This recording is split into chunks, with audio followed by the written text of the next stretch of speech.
Today I'm going to teach you how to use the word laconic. Laconic is pronounced with an emphasis on the second syllable of the word. Laconic.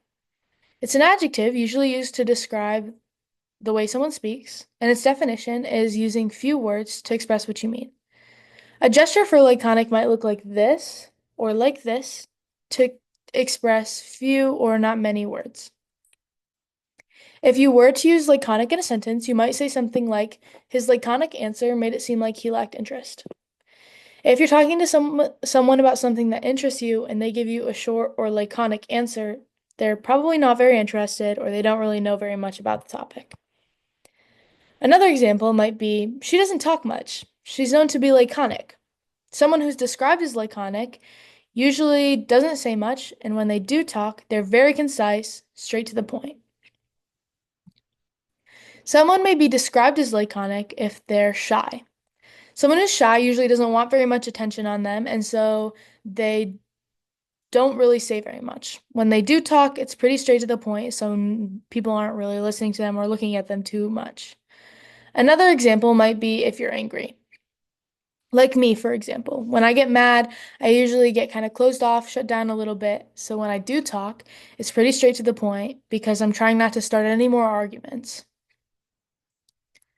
Some more day-to-day use of the word might be in something like the military. For example, if your commander has something for you to do, they might give you a short or laconic explanation of it so that the time between when they tell you it needs to be done and when you actually complete the task isn't too long.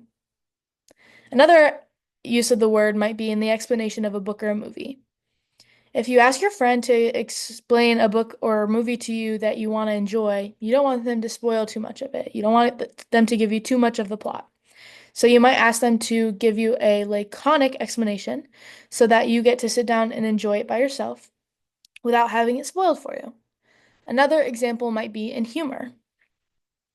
The funniest jokes are usually short, straight to the punchline, with a really solid good one.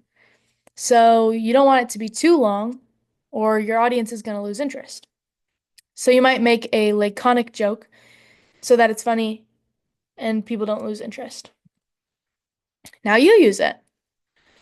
What you're going to do is you're going to get into groups of 3 or 4, and then you're going to pick 1 or 2 pictures each to explain in a laconic way. For example, if I pick the dog, I might say something like cute, playful, loyal, really good pet. You probably know what I'm talking about, and I made sure to be very concise and to the point. Now you know how to use the word laconic.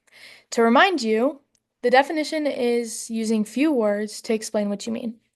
Next time you want someone to describe something to you in a timely manner, you might ask them to give you a laconic explanation. Maybe you'll even teach them how to use a new word.